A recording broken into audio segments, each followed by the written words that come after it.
Samir Abbasov deyir ki, komanda özündən çıxdı. Qurban Qurbanov deyir ki, Elçin Məsiyev 11 metrliyi bilir necə təyin eləmək lazımdır. İndi çətindir demək, Qarabağ Neftçi oyununda nə yadda qaldı?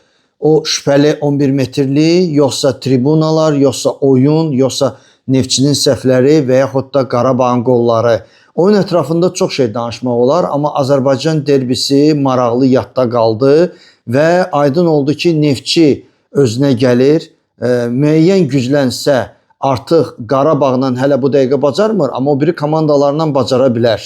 Amma Qarabağ da bir daha sübut elədi ki, özü formadadır, Chelsea'dən sonra boşalmayıb və oyunçular bilirlər meydanda nə istəyirlər, əldə edirlər.